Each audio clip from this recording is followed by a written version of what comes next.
আপনার একটা লাইভে শুনছিলাম, মানে সৃষ্টিকর্তা না, মানে মহাবিশ্ব কিভাবে সৃষ্টি হয় সে সম্পর্কে। তো আপনি বলছিলেন যে মহাবিশ্ব নাথিং থেকে মানে শূন্য থেকে তৈরি হয়।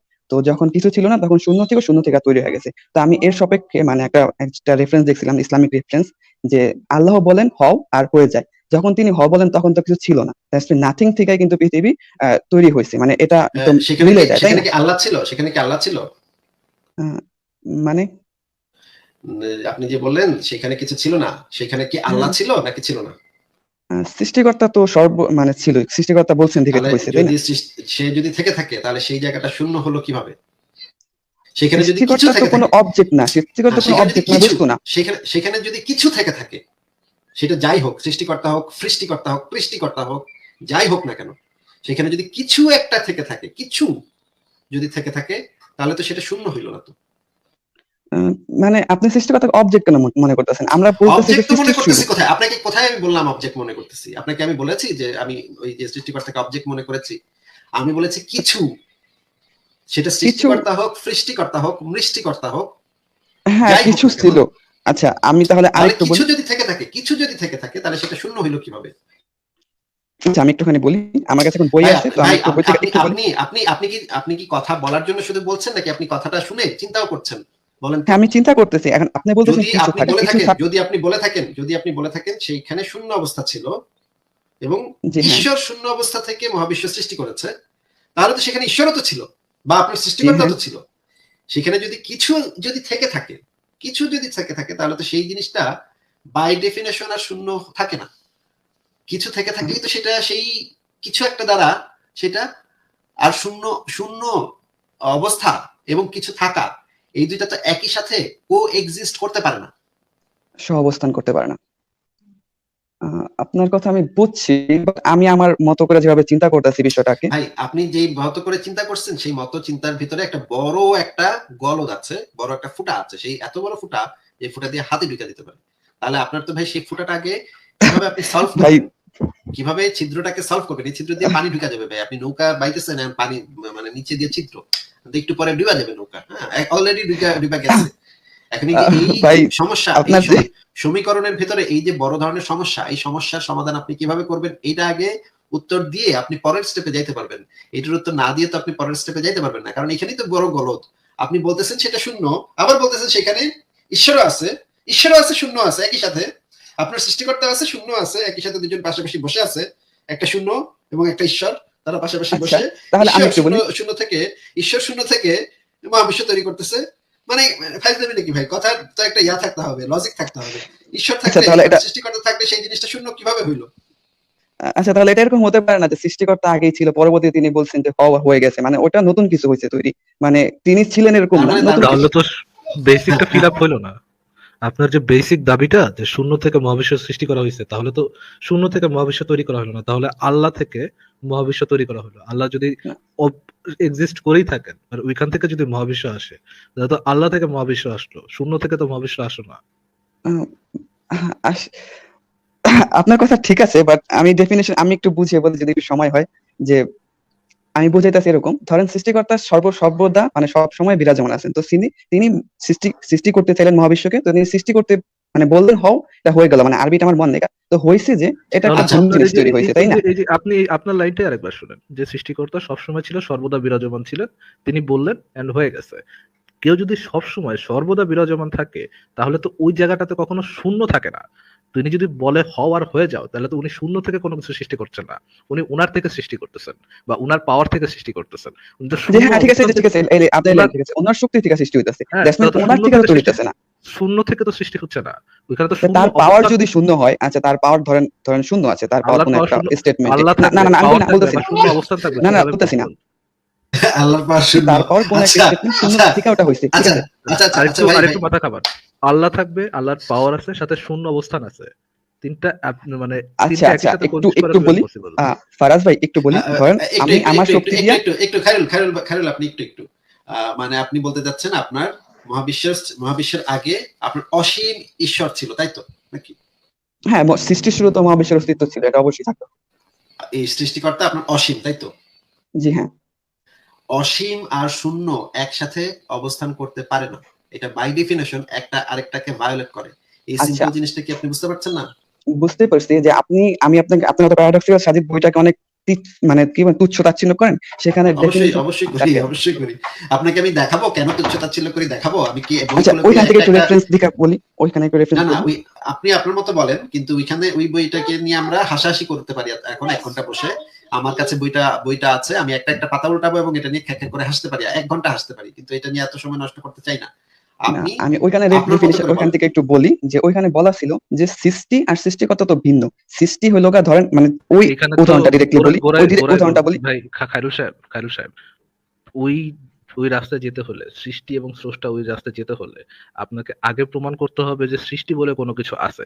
সৃষ্টি বলে কোনো কিছুকে প্রমাণ করতে হলে তো আপনাকে আবার ঘুরে ওই স্রষ্টাকে প্রমাণ করতে হবে। আপনি যদি স্রষ্টাই প্রমাণ না করেন এবং যা মহাবিশ্বে এক্সিস্ট করে তাকে সৃষ্টি বলে আখ্যায়িত করেন, তাহলে তো ভিন্নতা করবেন, মানে তাহলে তো আপনার পজিশনটা আগে থেকেই সেট হয়ে গেল। আপনি তো এখন প্রমাণ করতে পারলেন না যে সৃষ্টিকর্তা বলে কোনো কিছু আছেন এবং তিনি আমাদেরকে সৃষ্টি করেছেন। স্রষ্টা বলে কোনো কিছু আছেন এবং তিনি আমাদেরকে সৃষ্টি করেছেন। সৃষ্টি আর স্রষ্টা ভিন্ন, এটা বোঝা যায় যে হ্যাঁ, সৃষ্টি আর স্রষ্টা ভিন্ন। কিন্তু এটা তো আপনাকে আগে থেকে প্রমাণ করতে হবে স্রষ্টা বলে কোনো কিছু আছেন, তারপরে আমাদেরকে সৃষ্টি করেছেন। দেন আপনি ডিস্টিংগুইশ করতে পারবেন যে সৃষ্টি এবং স্রষ্টা দুটো ভিন্ন জিনিস। আপনি প্রমাণই করতে পারলেন না স্রষ্টা বলে কোনো কিছু আছে। এরপরে মানে এর ১০ হাত দূরে যে আপনি দাবি করতেছেন যে সৃষ্টি এবং স্রষ্টা ভিন্ন জিনিস, এটা তো আরেকটা আচ্ছা, উদ্ভট ক্লেম। আপনার প্রথম উদাহরণটা দেওয়ার যে ডেফিনিশন কত কিছু আমি জানি না, আমি যতটুকু জানছিলাম ততটুকু বলছি। আরেকটু যদি উদাহরণ দিই ভাই তাহলে যদি শুনি। ভাই উদাহরণ আর মানে আরো ধরেন ৫০টা উদাহরণ আপনি দিলেন, তা দিয়ে আসলে কি যাবে আসবে?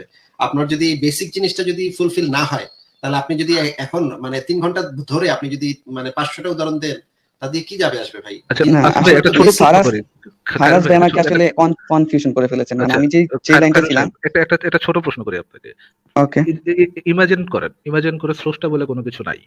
হ্যাঁ? ইমাজিন করেন, ১ সেকেন্ডের জন্য ধরে নেন। ইমাজিন করেন স্রষ্টা বলে কোনো কিছু নাই। আচ্ছা, মনে স্রষ্টা করি। বলে যদি কোনো কিছু না থাকে, তাহলে সৃষ্টি বলে কোনো কিছু কি এক্সিস্ট করে?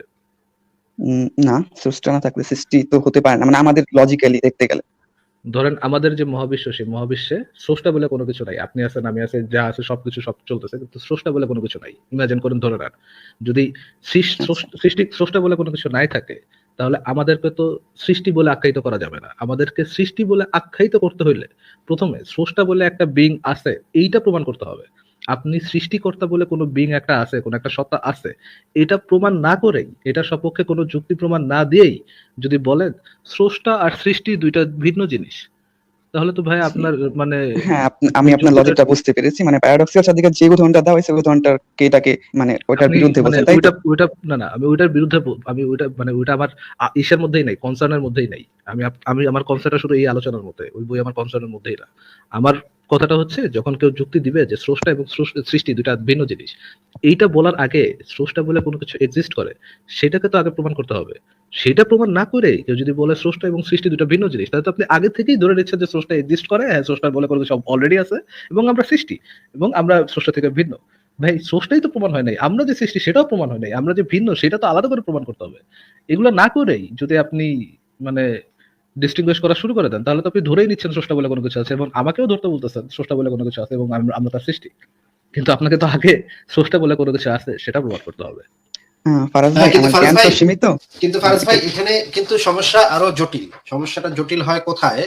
উনি কিন্তু আসলে ঈশ্বর প্রমাণ করতে আসেন নাই। উনি এবং প্যারাডক্সিক্যাল সাজিদ ওনারা প্রমাণ করতে এসেছেন আল্লাহকে, তাই না? ইসলামের আল্লাহকে, আরো স্পেসিফিকলি ইসলামের আল্লাহকে ওনারা প্রমাণ করতে এসেছেন। কিন্তু জি, কোরআন, হাদিস, সিরাত, তাফসির সমস্ত জায়গাতে যে জিনিসটা বলা আছে, আল্লাহ হচ্ছে আকার আকৃতি সম্পন্ন একটা সত্তা। আল্লাহর হাত আছে, মুখ আছে, চোখ আছে, পা আছে, পায়ের পাতা আছে, হাতের কবজি আছে।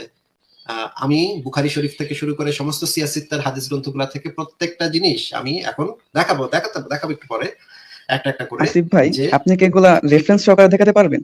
অবশ্যই মানে দেখাতে যেভাবে পারবো, বলতেছেন, মানে সহি অবশ্যই সিত্তা মানে দেখাতে তো পারবো, সহি হাদিস, সহি ছয়টা হাদিস, তাই না? তো ওইখান থেকে অবশ্যই দেখাতে পারবো। আমি ভাই, এখানে আপনার কি মনে হয় যে এখানে আসিফ মেহেদী বসছে কোনো রেফারেন্স না নিয়ে বসে আছে? না অবশ্যই দেখাতে পারবো। আছে, আমার মানে কথাটা কিছু থাকে। হ্যাঁ, বলেন ভাই, কথাটা একটু শেষ করতে দেন, আমি তো বলেন। বলেছি না দেখাবো। আমি কি বলেছি দেখাবো না? আল্লাহ পাক যে নিরাকার, এই কথাটা হচ্ছে হিন্দুদের বক্তব্য ছিল আসলে। হিন্দুত্ববাদ থেকে এই জিনিসটা ইসলামের ভিতর ঢুকেছে। পার্সিয়ান কিছু ব্যক্তি দাবি করেছিল যে ঈশ্বর নিরাকার, সেইখান থেকে ইসলামের ভিতরে ঢুকেছে। আদি ইসলামে মানে মোহাম্মদের ইসলামে কোথাও এরকম কোনো কথা বলা নাই আল্লাহ নিরাকার, এরকম কোনো কথা বলা নাই আল্লাহ অসীম। আল্লাহ অসীম ক্ষমতার অধিকারী বলা হয়েছে, কিন্তু আল্লাহ অসীম এটা কোথাও বলা নাই। আমি তাহলে সেই রেফারেন্স গুলো একটু বের করছি, আপনারা একটু কথা বলেন, আমি একটু দেখাচ্ছি। না আসলে আসিফ মহিউদ্দিন ভাইকে বলতে চাইছিলাম যে অনেক হাদিস আছে, তো আমরা আসলে বিশ্বাস করি সহি সিত্তা হাদিস অর্থাৎ সহি 6টি হাদিস, ওইখান থেকে যদি রেফারেন্স দেখান তাহলে আসলে বিশ্বাসযোগ্যতার মানে খায়রুল একটা সাহেব, ভিত্তি তৈরি আপনার হয়। আপনার কি মনে হয় এত বছর ধরে আমরা কথা বলে আসতেছি, আমরা অথেন্টিকেশন বুঝবো না? কোনটা অথেন্টিকেট, মানে কোনটা মোর অথেন্টিক, কোনটা অথেন্টিক না, সেই জিনিসটা কি আমরা আমরা না, জানবো না বলে আপনার মনে হয়? আপনারা অবশ্যই আমার থেকে অনেক জ্ঞানী, মানে আমি আমার বিশ্বাসের জায়গাটা বললাম যে আমি আসলে ওইখান থেকে হইলে আমি বিশ্বাস করি না, অবশ্যই এটা আপনাকে বললাম। যে রেফারেন্সটা দেখানো হবে, সে তো শুধু আপনাকে দেখানো হচ্ছে না, সেটা পাবলিকলি দেখানো হচ্ছে, তাই না? আপনি ভুল ধরতে পারেন আর না পারেন, পাবলিক কেউ না কেউ এটা ভুল ধরতে পারবে। সুতরাং এটা সম্পর্কে মোটামুটি নিশ্চিত থাকতে পারেন, এবং আপনি নিজে, আমি এনকারেজ করবো আপনি নিজে এই রেফারেন্সটা মিলায় দেখেন, যদি পারেন এই রেফারেন্সটা অবশ্যই মিলায় দেখবেন। আচ্ছা ফারাজ ভাই, তাহলে শুরু করলাম রেফারেন্স দেখানো। সহিহ হুম। মুসলিম শরীফ ইসলামিক ফাউন্ডেশন থেকে প্রকাশিত, হাদিস নাম্বার হচ্ছে 6900। হাদিসটা পড়লে আপনারা পাবেন, আবু হুরায়রা রাসূলুল্লাহ থেকে আমাদের শুনিয়েছেন। তিনি কয়েকটি হাদিস উল্লেখ করেন, এর মধ্যে একটি এই যে রাসূলুল্লাহ সাল্লাল্লাহু আলাইহি ওয়াসাল্লাম বলেছেন, আল্লাহ তাআলা আদম আলাইহিস সালামকে নিজ আকৃতিতে কি আল্লাহ তাআলা আদম আলাইহিস সালামকে নিজ আকৃতিতে, আবারও বলছি, নিজ আকৃতিতে সৃষ্টি করেছেন। তার মানে আদমের দৈর্ঘ্য হলো 7 হাত, নিজ আকৃতিতে সৃষ্টি। বই থেকে সরাসরি দেখাচ্ছি, সহিহ মুসলিম শরীফের 6900 নম্বর হাদিস। এখানে দেখেন রাসূলুল্লাহ বলেছেন আল্লাহ তাআলা আদমকে তার নিজ আকৃতিতে সৃষ্টি করেছেন, নিজ আকৃতিতে সৃষ্টি করেছেন। ঠিক আছে, এটা গেল। কোরআনে বলা আছে সূরা নম্বর 55 আয়াত নম্বর 27, সেখানে একমাত্র আপনার মহাময় ও মহানুভব পালনকর্তার সত্তা ছাড়া, the face of your Lord, এই যে এটা যদি আরবি ইয়াটা পড়েন, ইবাদতটা পড়েন, আল্লাহ পাকের মুখমণ্ডল ছাড়া সমস্ত কিছু ধ্বংস হবে, আল্লাহ পাকের মুখমণ্ডল ছাড়া। এটার অবশ্য ভিন্ন ভিন্ন ইয়া আছে, ভিন্ন ভিন্ন অনুবাদ আছে, কিন্তু এটার সহি অনুবাদ, এটা সৌদি আরব থেকে যে অনুবাদটা করা হয়েছে, প্রতিপালকের চেহারা ছাড়া বাকি সমস্ত কিছু, চেহারাটা শুধুমাত্র চিরকাল স্থায়ী থাকবে। সূরা আর রহমানের 27 নম্বর আয়াত দেখেন এখানে। তারপরে হচ্ছে 28 নম্বর সূরার 88 নম্বর আয়াতে বলা হয়েছে everything will be destroyed except his face, মানে আল্লাহর চেহারা মুবারক ছাড়া সমস্ত কিছু ধ্বংস হবে। আচ্ছা, আল্লাহর চোখ কোথায় কোথায় আছে দেখি। হে মুহাম্মদ, তোমার প্রতিপালকের হুকুম মোতাবেক, কারণ তুমি আমার চোখের সামনে আছো। মুহাম্মদ তার চোখের সামনে আছে। এই যে এটাকে অবশ্য ভিন্নভাবে ব্যাখ্যা করা যায়, এখানে বলা যায় যে এটা হয়তো আল্লাহ পাক অন্য কিছু বুঝাইছে। আচ্ছা, সহিহ মুসলিম হাদিস একাডেমি থেকে প্রকাশিত 315 নম্বর হাদিসে কি বলা আছে আমরা দেখি। একদিন রাসূলুল্লাহ সাল্লাল্লাহু আলাইহি ওয়াসাল্লাম তার সাহাবাদের সম্মুখে দাজ্জালের কথা উল্লেখ করে বললেন, অবশ্যই আল্লাহ তাআলা টেরা চোখ বিশিষ্ট নন। আল্লাহ তাআলা কি টেরা চোখ বিশিষ্ট নন। জেনে রাখো, দাজ্জালের ডান চোখ টেরা, মানে আল্লাহ তাআলা টেরা চোখ বিশিষ্ট নন, মানে আল্লাহ পাকের চোখ কিন্তু টেরা না। এটা কিন্তু নবীর কথা, আমার কথা না। ঠিক আছে। আচ্ছা, এরকম অসংখ্য হাদিস আমরাই এই যে এই লেখাটার ভিতরে দিয়ে রেখেছি। লেখাটা টাইটেলটা আগে একটু দেখিয়ে নিই, তারপর আরো দুই একটা হাদিস দেখাবো। অনেক রেফারেন্স আছে আল্লাহর অঙ্গ প্রত্যঙ্গ এবং স্বভাব চরিত্র। আচ্ছা, শেষ একটা হাদিস দেখালে এই সবকিছু আর কিছু দেখানোর দরকার পড়বে না। এমনকি পায়ের নলা পর্যন্ত যে আল্লাহ পাকের আছে সেটাও দেখাই। এটা আছে বুখারী শরীফের হাদিস 6932 নম্বর হাদিস। এখানে দেখেন কি লেখা আছে। আচ্ছা, একটু আগে থেকে পড়তে হবে, আগে থেকে পড়ে শোনাচ্ছি। নবী বলেন, এরপর মহাপরাক্রমশালী আল্লাহ তাদের কাছে আগমন করবেন। এবার তিনি সে আকৃতিতে আগমন করবেন না যেটিতে তাকে প্রথমবার ঈমানদারগণ দেখেছিলেন, মানে ঈমানদার কিন্তু দেখেছিলেন তাকে, সে আকৃতিতে আগমন করবেন না, অন্য আরেকটা আকৃতিতে আগমন করবেন, যেটা মানে এবার তিনি সে আকৃতিতে আগমন করবেন না যেটিতে তাকে প্রথমবার ঈমানদারগণ দেখেছিলেন। এসে তিনি ঘোষণা দেবেন, আমি তোমাদের প্রতিপালক। সবাই তখন বলে উঠবে, আপনি আমাদের প্রতিপালক। আর সেদিন নবী ছাড়া তার সঙ্গে কেউ কথা বলতে পারবে না। আল্লাহ তাআলা বলবেন, তোমাদের এবং তার মাঝখানে পরিচায়ক কোনো আলামত আছে কি? তারা বলবে, পায়ের নলা। তখন পায়ের নলা খুলে দেওয়া হবে। কার পায়ের নলা খুলে দেওয়া হবে? এই যে দেখেন পরের লাইনে বলা আছে, এই দেখে ঈমানদারগণ সবাই সেজদায় পতিত হবে। মানে আল্লাহ পাকের পায়ের নলা খুলে দেওয়া হবে, তা দেখে ঈমানদারগণ সবাই সেজদায় পতিত হবে। মানে আল্লাহ পাকের পায়ের নলাটা খুলে দেওয়া হবে, সেটার উপরে সব ঈমানদারগণ সিজদা করবে। আচ্ছা, আরেকটা হাদিস দেখি। এটা হচ্ছে, এই যে দেখেন, এটা হচ্ছে বুখারী শরীফের 4484 নম্বর হাদিস এবং 4485 নম্বর হাদিস, দুইটাই দেখি। সরি, আনাস থেকে বর্ণিত, নবী বলেছেন, জাহান্নামে নিক্ষেপ করা হলে জাহান্নাম বলবে, আরো আছে। মানে জাহান্নামে যখন পাপীদেরকে পরিপূর্ণ করা হবে, একদম যখন পরিপূর্ণ হয়ে যাবে, তখন জাহান্নাম বলবে, আরো আছে কি? পরিশেষে আল্লাহ তার পা সেখানে রাখবেন। তখন সে বলবে, মানে জাহান্নাম বলবে, আর না, মানে একদম চাপ দিয়ে, আল্লাহ পাক পা দিয়ে চাপ দিয়ে এখানে যে পাপীতে পরিপূর্ণ করবে। পরের হাদিসটাতে দেখি, জাহান্নাম বলবে, আরো আছে কি? তখন আল্লাহ রাব্বুল আলামিন আপন চরণ তাতে রাখবেন। তখন জাহান্নাম বলবে, আর নয়। এই হাদিসটা আরো অনেক জায়গাতে আছে, মানে পুরা হাদিসটাও আছে। এখানে দেখেন বুখারী শরীফের ৬,৯৪১ নম্বর হাদিসে এটা আছে। পরিশেষে আল্লাহ তাআলা তার কুদরতের কদম জাহান্নামে প্রবেশ করিয়ে দিলে তা পরিপূর্ণ হয়ে যাবে। মানে জাহান্নামে যখন মানুষ ঢুকতে ঢুকতে একদম ভর্তি হয়ে যাবে, তখন আল্লাহ পাক তার কুদরতের কদম ঢুকিয়ে সেটাতে আর জায়গা তৈরি করবে। আচ্ছা, আরো অনেক অনেক আছে, অনেক আছে। এই যে এই আবু হুরায়রা থেকে বর্ণিত, এটা মিশকাত শরীফে আছে। আবু হুরায়রার বর্ণনায় রাসূলুল্লাহ সাল্লাল্লাহু আলাইহি ওয়াসাল্লাম বলেছেন, জাহান্নাম ততক্ষণ ভরবে না যতক্ষণ না আল্লাহ তাআলা তার পা জাহান্নামে রেখে দেবেন এবং জাহান্নাম বলতে থাকবে, ব্যাস ব্যাস, থামো থামো।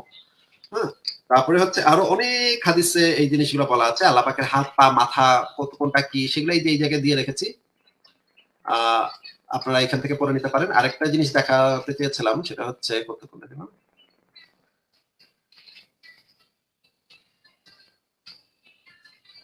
আচ্ছা ফারাজ ভাই, আপনি খায়রুল ভাই, ফারাজ ভাই আপনারা বলেন, আমি আরেকটা একটু দেখাবো, একটু বের করছি। তো এই যে প্রচলিত মিথটা যে আল্লাহর আকার আকৃতি নেই, এইটাও কিন্তু আমরা ছোটবেলা থেকে একটা ভুল তথ্য জেনে বড় হই। আল্লাহর আকৃতির কথা তো খুব সুন্দর মতোই বলা হচ্ছে যে হাত আছে, পা আছে তার। হ্যাঁ, বলতে পারেন যে সেটা আমার মতো না, কিন্তু আবার আবার সহিহ হাদিসে আবার এটাও দাবি করা, আদমকে তৈরি করা হয়েছে তার সুরতে, তার আকৃতিতে। ফারাজ ভাই একটু বলি, এখানে ব্যাখ্যাতে অথবা বুঝাতে একটু ভুল হইতে পারে, কারণ কোরআনের ভাষ্য মতে যেটাকে বিশ্বাস করা যায় আর হাদিসের ব্যাখ্যা কিন্তু ভিন্নভাবে দেওয়া যায়, তাই না? তো এই কারণে দেখা যায় আপনি যেটাকে মানে প্রমাণ করতে চাইছেন ওটা কোরআনের রেফারেন্স যদি মানে কোরআনের সাথে সামঞ্জস্যপূর্ণ হতে বললে সেটা ওটা করা যায়, হাদিস ভিন্নভাবে ব্যাখ্যা করা যায়, আমি এটা বলতে চাইতেছি। খায়রুল ভাই, ইসলামের সবচেয়ে বড় মুহাদ্দিসগণ এই হাদিসকে এইভাবেই ব্যাখ্যা করেছেন যে আল্লাহ পাকের আকার আকৃতি আছে। এমনকি ইসলামের ইতিহাসে সবচেয়ে বড় যে স্কলার ইমাম ইবনে তাইমিয়া, তার বিখ্যাত গ্রন্থটার নামটা আমি ভুলে গেছি, বইটার নাম আমি ভুলে গেছি, আমি একটু পরে বের করে দেখাতে পারবো। সেই বইটার ভিতরে পরিষ্কার ভাবে এই জিনিসটা বলেছেন। আলফিকুল আকবরের কথা বলছেন ভাই? না, আলফিকুল আকবর হচ্ছে ইমাম আবু হানিফার গ্রন্থ, সেটা বাংলা অনুবাদ করেছেন খন্দকার আব্দুল্লাহ জাহাঙ্গীর, ওইটা না। ইমাম ইবনে তাইমিয়ার একটা বই আছে, সেই বইটার ভিতরে আল্লাহ পাকের আকার আকৃতি বিষয়ে আমাকে ৩-৪ মিনিট সময় দিলাম, বের করে দেখাবো, অসুবিধা নেই। সেটার ভিতরে ওনাকে বলা হয় শাইখুল ইসলাম। ইমাম ইবনে তাইমিয়া হচ্ছে এই যে ইবনে কাসির টাসির আছে না, তাদের গুরু, তাদের মানে আব্বাজান, মানে তার পায়ের কাছে, ইমাম ইবনে তাইমিয়ার পায়ের কাছে এই যে ইবনে কাসির টাসির এরা সবাই বসে থাকতো। মানে তার ছাত্ররাই হচ্ছে, ইমাম ইবনে তাইমিয়ার ছাত্ররাই হচ্ছে মনে করেন বিরাট ইসলামের সবচেয়ে বড় বড় স্কলারদের ভিতরে একজন। তাহলে বুঝেন ইমাম ইবনে তাইমিয়া কত বড় স্কলার। হ্যাঁ, ইমাম ইবনে তাইমিয়াকে বলা হয় শাইখুল ইসলাম। পৃথিবীতে যত ইসলামের স্কলার আসছে তাদের ভিতরে টপ যারা ইসলামের স্কলার তাদের ভিতরে একজন হচ্ছে ইমাম ইবনে তাইমিয়া। তার লিখিত গ্রন্থের ভিতরে তিনি পরিষ্কার বলেছেন যে যারা বলে আল্লাহ নিরাকার তারা সম্পূর্ণ কুফরি করে, এগুলো হচ্ছে কুফরি। হ্যাঁ, যারা এগুলা তারা হচ্ছে মানে ভুল পথে আছে এবং আল্লাহ তাদেরকে ক্ষমা করুক, আল্লাহ তাদের তওবা গ্রহণ করুক, তারা যেন তওবা করে ফিরে আসে, কারণ তারা ভুল আকীদার মানুষ, এই কথা সরাসরি বলা আছে। এবং বর্তমান সময়ের যে সালাফি যারা আছে তারা সবাই প্রত্যেকে ইমাম ইবনে তাইমিয়াকে ফলো করে। ইমাম ইবনে তাইমিয়াকে ফলো না করলে মানে সহিহ আকীদার হওয়াই সম্ভব না। আমি ইবনে তাইমিয়ার বইটাও বের করছি, একটু আমাকে সময় দেন। ফারাজ ভাই শুনতেছেন? জি জি, শোনা যাচ্ছে, বলুন। আপনাদের দেখানো তথ্যগুলো হয়তো বা সঠিক কি বলছে এটা আমি বলতে পারতেছি না। আমি আসলে এই সম্পর্কে কত একটা মানে জ্ঞানী নই হাদিস পড়া সম্পর্কে। আমি আপনাদের এই সংশয়.com থেকে এগুলা পড়া আমি আমার যে নিকটস্থ হুজুর আছে তো তার থেকে আমি আপনি এগুলো রেফারেন্সটা নিজে চাই না। মিলাই দেখতে পারবেন, আপনি এগুলো নিজে মিলাই দেখতে পারবেন, প্রত্যেকটা হাদিসের লিংক সহ দেওয়া আছে, ওইটা সহিহ হাদিস কিনা এবং তাহকিককৃত হাদিস কিনা, ওইগুলা রেফারেন্স এবং লিংক দুটাই একসাথেই দেওয়া আছে। আপনি যদি জাস্ট ক্লিক করেন আপনি সরাসরি hadithbidi.com এ চলে যাবেন এবং আপনি এটা মিলাই দেখতে পারবেন। এবং বলতে আপনি যদি কোনো হুজুর থেকে মিলাইতে চান আপনি সেটাও করতে পারেন, কোনো হুজুরের থেকে মিলাই আপনি অবশ্যই। আচ্ছা ফারাজ ভাই, এই যে এটা আমি বইটা বের করে ফেলেছি, বইটার নাম হচ্ছে আকিদা ওয়াসিতিয়া। এটা হচ্ছে আহলে সুন্নাত ওয়াল জামাতের আকিদা। বা খায়রুল সাহেব, আপনি কি আহলে সুন্নাত ওয়াল জামাত এই শব্দটার মানে কি বলতে পারেন? আহলে সুন্নাত শব্দটা শুনেছি, সঠিক অর্থ আমি বলতে পারবো না, শুনেছি শব্দটা। আচ্ছা, আহলে সুন্নাত ওয়াল জামাত কি এটা বলতে পারেন না ভাই? মানে আপনি কিরকম, মানে কি মুসলমান? ভাই আমি নামাজ পড়তে পারি, মানে এমনি যতটুকু দরকার অতটুকু পড়তে পারি, আমি হাদিস তো অত পড়ি না, মানে মাদ্রাসা লাইনে ছিলাম না, ভাই সম্পর্কে ধারণা খুবই কম। মানে হুজুর থেকে যতটুকু শুনি অতটুকু আমি আমল করার চেষ্টা করি। আচ্ছা আচ্ছা, ঠিক আছে। আহলে সুন্নাত ওয়াল জামাত হচ্ছে পৃথিবীতে যত ইসলামের যত তরিকা আছে, ইসলামের যত আছে বিভাগ আছে, তাদের ভিতরে তাদেরকে বলা হয় এরা হচ্ছে গিয়ে সহিহ আকীদার মানুষ। এবং সৌদি আরব থেকে শুরু করে সমস্ত এরা এই আহলে সুন্নাত ওয়াল জামাতের আকীদা অনুসরণ করে।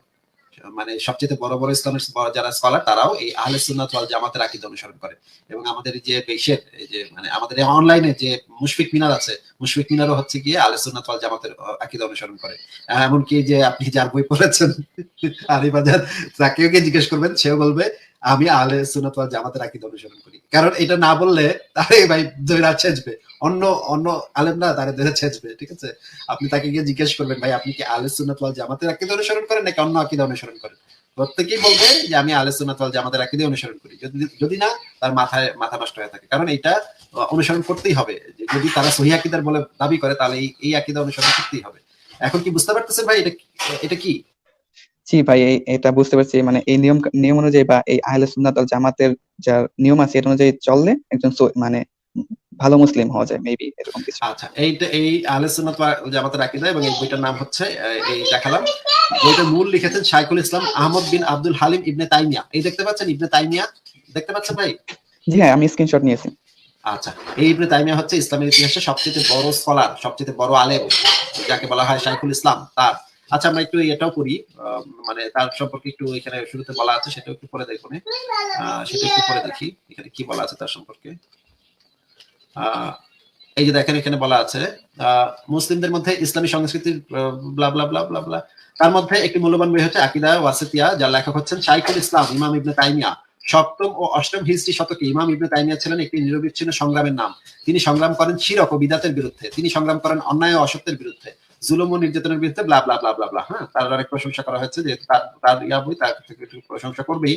কিন্তু আপনি বাংলাদেশের সবচেয়ে বড় ইসলামিক স্কলার দিয়ে ডক্টর আবু বকর জাকারিয়া, তার কাছ থেকেও তার ইউটিউব ভিডিওতে গিয়ে ইমাম ইবনে তাইমিয়া লিখে সার্চ করবেন, সেও বলে দিবে যে ইমাম ইবনে তাইমিয়া হচ্ছে সহিহ আকীদা, একদম সহিহ আকীদা যাকে বলে, সেই সহিহ আকীদার মানুষ হচ্ছে ইমাম ইবনে তাইমিয়া। এবং তার ছাত্ররা হচ্ছে ইসলামের সবচেয়ে বড় বড় স্কলার। সে তো বড় স্কলারই, তার ছাত্ররা এবং তার ছাত্ররা হচ্ছে ইসলামের ইতিহাসে সবচেয়ে বড় বড় স্কলার। তার বই থেকে আমরা দেখি এই যে এখানে কি লিখেছে, দেখি। এই দেখেন, মহান আল্লাহর 2 হাতের প্রমাণ, মহান আল্লাহর 2 চক্ষুর প্রমাণ, মহান আল্লাহর শ্রবণ ও দৃষ্টিশক্তির প্রমাণ। আচ্ছা, এই জিনিসগুলো আমরা একটু পড়বো দাঁড়ান আগে। এই এই যে 2 হাতের প্রমাণ, এই 23 নম্বর পৃষ্ঠাতে চলে যাই, 23 নম্বর পৃষ্ঠাতে যাই, দেখি এখানে কি লেখা আছে। আচ্ছা দেখি, এটা তো অনেক দূরে চলে গেল, দেখি।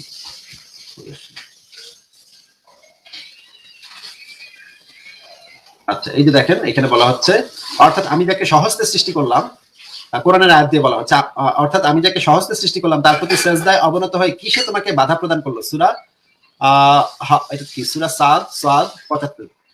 এখানে আল্লাহ পাক বলেন, অর্থাৎ ইহুদিরা বলে বেড়ায় যে আল্লাহর হাত সংকুচিত, তাদের হাত সংকুচিত হয় এবং তাদের বক্তব্যের জন্য তারা অভিশপ্ত হোক, বরং আল্লাহর উভয় হস্ত সুপ্রসারিত, তিনি যেভাবে ইচ্ছা ব্যয় করেন। আল্লাহর 2 চক্ষুর প্রমাণ, এইখানে প্রত্যেকটা জায়গাতে আল্লাহর হাত, পা, মাথা, চোখ এগুলা যে আছে, এই জিনিসটার প্রমাণ ইমাম ইবনে তাইমিয়া তার বইতে দিয়েছেন, যে এগুলা আল্লাহ পাকের আছে। যারা, এবং সেই বইতে এটাও লেখা আছে, এই বইটা আপনি ডাউনলোড করে পড়তে পারেন, যারা বলবে যে আল্লাহ পাক নিরাকার বা আল্লাহ পাকের আকার আকৃতি নাই, আল্লাহ পাকের চোখ, কান, নাক এগুলা কিছুই নাই, তারা কুফরের মধ্যে আছে, কুফরি করছে। এই বইটা আপনাকে আমি লিঙ্কটা দিয়ে দিচ্ছি, প্রাইভেট চ্যাটেও দিয়ে দিচ্ছি, সেও দিয়ে দিচ্ছি। আপনারা সবাই লিঙ্কটা একটু থেকে ডাউনলোড করে বইটা একটু পড়ে নিন। এখন আর পুরাটা তো এখন পড়ে শোনানো সম্ভব না, আপনারা একটু পড়ে আসেন, ঠিক আছে? বলেন। হ্যাঁ, আসিফ ভাই, আমি আসলে এগুলোকে যাচাই করে তারপর কিছু বক্তব্য, মানে আমার মন্তব্য দিতে পারো, এছাড়া কিছু বলতে পারতেছি না। মানে আমি প্রথমবার দেখতেছি তো এই সম্পর্কিত। ঠিক আছে, কিন্তু এটা যাচাই করে যখন আপনি দেখবেন, আমি তো নিশ্চিত যে আপনি এটাই দেখবেন যে সহিহ আকীদার কথা হচ্ছে আল্লাহ পাকের চোখ, কান, মাথা সবই আছে। তারপরে আপনি কি করবেন? আমার প্রশ্ন হচ্ছে সেটা, যে এটা দেখার পরে যখন আপনি দেখবেন এটাই আমার কথা সঠিক, আমি নিশ্চিত যে আপনি এটাই দেখবেন। তারপরে যদি আমার কথাতে ভুল পান, তাহলে আমাকে এসে পরে বলতে পারেন যে ভাই এটা আপনি বলছিলেন, আপনি তো ভুল বলছিলেন, সেটা অসুবিধা নেই। কিন্তু যদি দেখেন যে আমার কথাটা সঠিক, ইমাম ইবনে তাইমিয়ার মতো বড় স্কলার এবং সৌদি আরবের যারা সালাফি, আমি আরো অনেক রেফারেন্স দেখাতে পারি, ইনফ্যাক্ট আমার কাছে অনেক আছে, এখন এই মুহূর্তেই আছে। সৌদি আরবের সবচাইতে প্রখ্যাত ওয়েবসাইট, পৃথিবীর সবচেয়ে প্রখ্যাত ওয়েবসাইটের মধ্যে একটা হচ্ছে islamqa.info, নাম শুনেছেন ভাই? islamqa.info, আসলে না। আচ্ছা, এই ওয়েবসাইটের যিনি লেখেন, ওনার নাম হচ্ছে শায়েখ সালিহ আল মুনাজ্জিদ। বর্তমান পৃথিবীতে সবচেয়ে বড় ইসলামের স্কলার তিনি। এবং সৌদি আরবের যে সালাফি ইয়া আছে, মানে কাউন্সিল আছে, কি বলে এটাকে, শায়েখদের যে কাউন্সিল থাকে, এটার তো নামটা ভুলে গেছি, ওইটার একটা কাউন্সিল থাকে, মানে সবচেয়ে বড় স্কলারদের একটা কাউন্সিল থাকে, সেই কাউন্সিলের সে সম্ভবত জেনারেল সেক্রেটারি বা এই ধরনের কিছু। আগে ছিল ইবনে বাজ ছিল তার জেনারেল সেক্রেটারি, এখন বোধহয় সালে আল মুনাজিব, মানে উনি বর্তমান পৃথিবীতে সবচেয়ে বড় ইসলামিক স্কলারদের ভিতরে একজন। এই যে islamqa.info তে ঢুকে আপনি সার্চ করবেন যে আল্লাহ পাকের হাত পা মাথা আছে নাকি নাই, গিয়ে দেখবেন তারাও বলে দিবে যে আল্লাহ পাকের এগুলো সব আছে। আপনি কি এখনই দেখতে চান নাকি আপনি নিজে এগুলো খুঁজে দেখতে পারবেন? আসিফ ভাই, এগুলো আমি দেখলে তো এগুলোর বাংলা অর্থ জানুম, তাই না? আমি আসলে এই হাদিসগুলোর ব্যাখ্যা জানার জন্য মানে আমি বলতে চাইছি একজন হুজুর বা একজন যে ইসলামিক স্কলার আছে আমার নিকটস্থ, আমি তার থেকে ব্যাখ্যাটা যাই না, তখন আমি বুঝতে পারবো নিজে নিজে না তো। না না না না, আমি বুঝলাম না যে আমি আপনাকে যে বইগুলা এবং যে রেফারেন্স গুলা দিচ্ছি, হ্যাঁ, ওই রেফারেন্স সেগুলো থেকে হচ্ছে ওই রেফারেন্স গুলো আমি তাকে দেখাবো যেগুলো লেখা আছে। কথাটা শুনে নেন। আমি যে রেফারেন্স গুলো এবং এই যে ইমাম ইবনে তাইমিয়ার যে রেফারেন্সটা দেখালাম, বইটা দেখালাম, সেটাই হচ্ছে হাদিস এবং কোরআনের ব্যাখ্যা, সেটা হচ্ছে সহি ব্যাখ্যা। এই এবং বর্তমান সময়ের যে সবচেয়ে বড় সালাফি স্কলার শায়েখ সালেহ আল মুনাজ্জিদ, তিনি হচ্ছেন তিনি এই হাদিসগুলোকে ব্যাখ্যা করে তিনি এটাই বলেছেন যে আল্লাহ পাকের সবকিছু আছে, আকার আকৃতি আছে, এবং কিয়ামতের ময়দানে একটা জিনিস দেখাতে ভুলে গেছি, কিয়ামতের ময়দানে 8 জন ফেরেশতা আল্লাহ পাকের আরশ বহন করবে, 8 জন ফেরেশতা আল্লাহ পাকের আরশ বহন করবে। ঠিক আছে, এখন ফারাজ ভাই আপনি একটু বলবেন যে আরশ বহন করতেছে 8 জন ফেরেশতা, এর আকার আকৃতি নাই, সে নিরাকার, এটা কিভাবে সম্ভব? ভাই গ্যাসের জন্য আরশ কিভাবে দরকার? ওনাকে তো ভ্যাকুয়াম কোন একটা বিশাল বেলুনের মধ্যে নিয়ে আসা যেতে পারে, কিন্তু আরশ লাগবে, আরশ থাকবে কিভাবে সেটা তো বোঝা যাচ্ছে না। আচ্ছা আসিফ ভাই, তাছাড়া আরেকটা জিনিস একটু মাথায় আসলো যে খায়রুল সাহেব যে বলছেন উনি ওনার এলাকার হুজুরদের যাচাই বাছাই করাবেন, দ্যাটস গ্রেট, আপনি আপনার এলাকার হুজুরদের যাচাই বাছাই করান, কিন্তু হুজুর যখন আপনাকে ব্যাখ্যাটা দিবে, হুজুর ঠিক ব্যাখ্যা দিল কিনা সেই জিনিসটা আপনি কিভাবে বুঝবেন? আহ, আপনাদের লেখার মধ্যে তো কিছুটা বুঝতে পারুম, তাই না? মানে যে ব্যাখ্যাটা আছে বইয়ে দেওয়া, ওইখান থেকে তো আমি নিজে কিছু বুঝুম, তারপর সেটা নিয়ে যাবো। এখন মানে আমার আমার প্রশ্নটা খুবই স্পেসিফিক। হুজুর আপনাকে ধরেন একটা ব্যাখ্যা দিল, হ্যাঁ, যে ব্যাখ্যাটা ফর এক্সাম্পল ধরে নেন ইমাম ইবনে তাইমিয়ার, যাকে বলা হয় শাইখুল ইসলাম, তার বিরুদ্ধে যে তিনি একটা ব্যাখ্যা দিলেন বা তার কন্ট্রাডিক্টরি কোন একটা ব্যাখ্যা তিনি দিলেন, হুজুরের ব্যাখ্যাটা যে ঠিক ব্যাখ্যা সেটা আপনি কিভাবে বুঝবেন? ভাইয়া, আমিও তো স্কলার না, এখন যতটুকু আমার কাছে যৌক্তিক মনে হয়, মানে আমি বই থেকে মিলে দেখুন, মানে যেখানে আমি যেগুলা পড়লাম, কোন বই মানে থেকে বই মিলাই বলতে দেখবেন? আপনারা যে বুখারী শরীফে যে হাদিসগুলো দেখালেন, ওগুলো তো আমি আগে পড়ুম, তো পড়ে যতটুকু ধরেন বুঝলাম, ধরেন তো আপনি ওগুলোর ব্যাখ্যায় সাথে মিল যাচাই পাইলেন, করলাম। ধরেন আপনি ব্যাখ্যায় মিল পাইলেন না, তখন আপনি কি করবেন? যে হুজুর ঠিক তাও ঠিক বলতেছে না ভুল বলতেছে সেটা আপনি কিভাবে বুঝবেন? ভাইয়া আসলে সেক্ষেত্রে আপনি আমি আমার হুজুরকে একটু আমার বলেন, বিবেচনাকে হুজুর প্রাধান্য না, দিব। না, আপনি হুজুরকে বললেন হাদিসের একটা সরা গ্রন্থ পাওয়া যায়, হাদিসের ব্যাখ্যা গ্রন্থ পাওয়া যায়, উনি যদি তার কাছে যদি কোনো ব্যাখ্যা গ্রন্থ থাকে সে ব্যাখ্যা গ্রন্থ আপনাকে দিতে, এবং সেখান থেকে আপনি টুকে ওইখান থেকে কি বুঝলেন ওটা টুকে নিয়ে এসে, আবার নিজের মতো না, ওইখান থেকে টুকে নিয়ে এসে পরে এখানে আলোচনা করতে পারেন।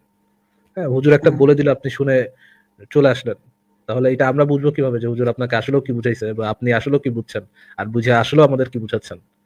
আলোচনার একটা গ্যাপ থেকে যাবে। আপনি বরং তার থেকে রেফারেন্স দিয়ে আসেন। আচ্ছা ভাইয়া, আমি আগে করি, আমি আসলে খুব অল্প আচ্ছা বয়সে তো এই বিষয়ে ধারণা খুব কম, আচ্ছা, এই আমি জন্য। আরেকটা রেফারেন্স বের করে ফেলেছি, এই যে যেটা আমি দেখাতে চেয়েছিলাম। আহ, এটা হচ্ছে islamqa.info ওয়েবসাইট, আপনারা নিশ্চয়ই দেখতে পাচ্ছেন। ইসলাম অ্যান্সার, এখানে দেখেন জেনারেল সুপারভাইজার হচ্ছে শায়েখ মোহাম্মদ সালিহ আল মুনাজ্জিদ, নামটা ডান দিকে দেখা যাচ্ছে, আপনারা সবাই দেখতে পাচ্ছেন কিনা একটু বড় করে দিই আমি। আপনারা কি দেখতে পাচ্ছেন এখন? খায়রুল, আপনি কি দেখতে পাচ্ছেন? জি আসিফ ভাইয়া, দেখতে পাচ্ছি। এখানে ইসলামিক এই যে কোয়েশ্চেন এন্ড উপরে অ্যান্সার। কার নাম লেখা উপরে? General supervisor Shaikh Mohammed Salih Munajjid Munajjid. Salih al Munajjid, উনি হচ্ছেন জি বর্তমান হ্যাঁ। সময়ের সবচেয়ে বড় ইসলামের স্কলার। আপনি তার নাম লিখে গুগলে সার্চ করেন, তাহলে দেখতে পাবেন সে কে। হ্যাঁ, জি ভাই, আমি সে স্ক্রিনশট নিয়ে নিয়েছি, এটা দেখি। হ্যাঁ সে এই যে প্রশ্নের উত্তর দিচ্ছে, এটার প্রশ্নের উত্তর এখানে জিজ্ঞেস করা হচ্ছে তাকে, affirmation that Allah has 2 feet, আল্লাহ পাকের দুইটা যে পা আছে, এই বিষয়টা তার সম্পর্কে তাকে জিজ্ঞাসা করা হয়েছে। এখানে কোশ্চেন করছে, এখানে উত্তর দিচ্ছে লিখছে সে, সালি আল মুনাজিদ লিখতেছে, one of the confirmed attributes of Allah, may he be glorified and exalted, is the foot. The evidence for that is the report narrated by Al-Bukhari and Muslim from Anas ibn Malik, according to which the Prophet blah blah blah said he will keep saying, are there any more to come? এই যে দেখেন জাহান্নামে, আমি একটু আগে যে হাদিসটা দেখালাম যেখানে বলা হচ্ছে আরো কি আছে, he will keep saying, are there any more to come until the Lord of glory, may he be blessed and exalted, places his foot on it? Then it will say, enough, enough, by your glory, and all its parts will be integrated together. এই যে হাদিসটা আমি দেখালাম সেই হাদিসটা দিয়ে এখানে বলা হচ্ছে, দেখেন নিচে কি লেখা হচ্ছে, al Bukhari and Muslim narrated that Abu Hurairah blah blah blah, এখানে এই আরেকটা হাদিস এখানে বলা হচ্ছে, এখানে দেখেন that indicates that it is confirmed that Allah may he be exalted has a feet. ভাই এই লাইনটা একটু পড়ে শোনাবেন আপনি? এই লাইনটা is হ্যাঁ indicates হ্যাঁ, that this indicates that is confirmed that Allah may be exalted has a foot. আচ্ছা, Actual তার মানে মানে তো এটা বলতে এটা মানে পারতেছি কি? না, মানেটা কি?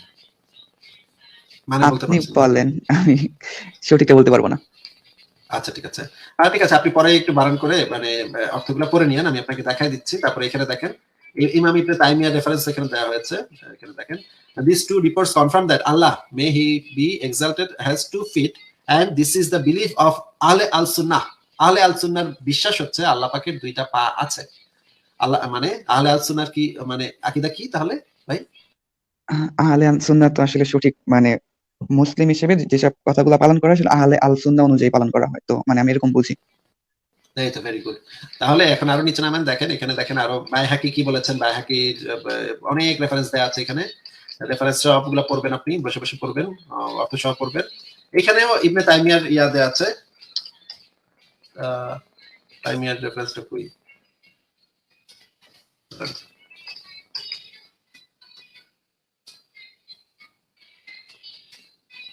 মানে এখানে সমস্ত ইসলামিক স্কলারদের ইয়াই দেওয়া আছে, যারা যারা বড় বড় ইসলামিক স্কলার সবারটাই দেওয়া আছে এখানে। এই লেখাটা পড়লে আপনি দেখতে পাবেন যে আল্লাহ পাকের হাত পা মাথা সবই আছে। আমি এখানে একটা একটা করে হাত আছে, পা আছে, মুখ আছে, চেহারা আছে সবই দেখাতে পারি, কিন্তু একটা দেখালাম আপনাকে, বাদ বাকিগুলো আপনি নিজে খুঁজে বাই করেন। এবং যখন আপনি দেখবেন আমার কথাগুলো সঠিক, এবং তখন কি আপনি ভাই আরিফ আজাদকে কি জিজ্ঞেস করতে পারবেন যে ভাই আপনি এগুলা লিখছেন কিন্তু ইসলামের আকীদা তো ভিন্ন, আপনি কোন ইসলাম, এটা কই, এই ইসলাম কই পাইছেন যে আল্লাহ পাক নিরাকার, বা আল্লাহ পাক সৃষ্টি থেকে সৃষ্টি না কি কি জানি বললেন আপনি, শুরুতে ভুলে গেছি, আল্লাহ পাক যে নিরাকার এটা আরিফ আজাদ কই পাইছে বা আপনি কই পাইছেন, এটা কি আপনি যে যার থেকে আপনি শুনছেন বা আরিফ আজাদকে গিয়ে বা এই ধরনের যারা বলছে আপনাকে তাদেরকে কি জিজ্ঞাসা করতে পারবেন? আসিফ ভাই, আসলে আমি তো অতটা মুক্তমনা ভাবে সবাইকে জিজ্ঞেস করতে পারি না, তবে আমি আমার পরিবেশ থেকে যতটুকু, সমাজ থেকে যতটুকু শিখতে পারছি ওই ধারণাটা আমার মধ্যে কাজ করে যে আমি ওই অনুপাতে চলার চেষ্টা করি। এখন আপনাদের লাইভ মানে ফেসবুকে ভার্চুয়াল জগতে আপনাদের দেখে কিছুটা প্রভাবিত হয়ে আপনাকে ভালো লাগে, তা আপনাদের কিছু শিখতে চাই বা জানতে চাই, এই জন্য আসছিলাম। এখন আপনার কথার উত্তরে যদি মানে অবশ্যই আপনারটা শরীর মেবি তো জিজ্ঞেস করা তো যাবে না, কিন্তু নিজেকে তো একটা বলা যাবে, মানে আমি নিজের একটা অ্যান্সার পাইতাছি যে আমি যা জানতাম ওগুলা ভুল ছিল, বা আমার ধারণার একটা পরিবর্তন হইতাছে, মানে এছাড়া তো জিজ্ঞেস করার মাধ্যম তো আমার কাছে নাই। আচ্ছা ঠিক আছে, আরেকটা জিনিস যেটা ফারাজ ভাই জিজ্ঞেস করলো, যে মনে করেন আপনি এক এলাকার চক্ষু মোল্লার কাছে গিয়ে জিজ্ঞেস করলেন, হুজুর হুজুর আল্লাহ পাকের কি পা আছে? হুজুরে কইলো ধুর বেটা কি কস এগুলো, না আল্লাহ পাকের এগুলো কিছু নাই, আল্লাহ পাক নিরাকার। তখন সে যে সঠিক বলছে এবং শাইখ আল মুনাজ্জিদ বর্তমান সময়ে সবচেয়ে বড় ইসলামের স্কলার শাইখ আল মুনাজ্জিদ এবং পৃথিবীর সবচেয়ে বড় ইসলামের স্কলারদের মধ্যে একজন শাইখুল হাদিস ইবনে তাইমিয়া, ইমাম ইবনে তাইমিয়া, ওনারা যে ভুল বলেছে এই জিনিসটা আপনি কিভাবে মানে জাজ করবেন কে সঠিক বলেছে? তারা তো অনেক প্রখ্যাত স্কলার, মানে যাদের নাম বললেন ইমাম ইবনে তাইমিয়া, তাদের তুলনায় তো আমার গ্রামের বা আমার আশেপাশের হুজুরা তো তুলনামূলকভাবে কমই মানে ইসলাম কম অভিহিত থাকবে, তাই না? তো আমি মনে করি তাদের কথাগুলাই, তাদের রেফারেন্স গুলাই অধিক গ্রহণযোগ্য, তো মানে তাদেরকে আমি অধিক প্রায়োরিটি দেবো। আচ্ছা তাহলে আমরা যাদের রেফারেন্স গুলো আপনাকে দেখিয়েছি, এখন আমরা কিন্তু পৃথিবীর সবচেয়ে বড় ইসলামের স্কলারদের রেফারেন্স দেখিয়েছি, এবং শুধু সেগুলোই দেখাইনি, শুরুতে কোরআন হাদিস দেখিয়েছি, তারপরে আপনাকে সবচেয়ে বড় ইসলামিক স্কলাররা সেই হাদিস গুলাকে কিভাবে বুঝেছে সেটাও দেখিয়েছি। মানে এমন না যে হয়তো নাস্তিক আসিফ আর নাস্তিক ফারাজ এই হাদিস গুলাকে অপব্যাখ্যা করে ভুলভাবে ব্যাখ্যা করছে আপনার সামনে, এই জন্য আপনাকে মানে মগজ ধোলাই করার জন্য আপনার সামনে ভুলভাবে ব্যাখ্যা করে দিল। এটাও তো হয়ে থাকতে পারতো, কিন্তু আমি কিন্তু সেই কারণে যেটা করলাম, সবচেয়ে বড় বড় ইসলামের স্কলাররাও যে আমরা যেটা বলতেছি সেইভাবেই বুঝেছে হাদিসগুলাকে, কোরআনের আয়াতগুলাকে সেভাবেই বুঝেছে, সেটাও প্রমাণ করে দিয়েছি। এরপরেও যদি আপনি বলেন যে আপনার এলাকার চক্ষু মোল্লা সঠিক এবং আমরা ভুল, তাহলে তো ভাই আমাদের আর কিছু বলার নাই বা করার নাই। ঠিক আছে, আপনি ভাবতেই পারেন, আপনার বিশ্বাস আপনার কাছে। যাই হোক খায়রুল ভাই, আজকে তাহলে আপনাকে বিদায় জানাই, কারণ আমাদের ব্যাকস্টেজটা ভর্তি হয়ে গেছে। অনেকক্ষণ আপনার সাথে কথা বলেছি। আপনি একটু এই জিনিসগুলো পড়ালেখা করে সংশয়.com এর কিছু লেখা পড়ে টরে আবার আরেকদিন আসেন, ঠিক আছে? আচ্ছা আসিফ ভাই, একটু বলি, ধন্যবাদ আপনার লাইভে সুযোগ দেওয়ার জন্য। আপনাদের লাইভে পরবর্তীতে আরো আলোচনা করার ইচ্ছা আছে আপনার সাথে, পরবর্তীতে এক সময় সুযোগ দিন। ভালো থাকেন আপনারা, আপনাদের উপর শান্তি বর্ষিত হোক। আচ্ছা, শুভরাত্রি ভাই, ভালো থাকেন।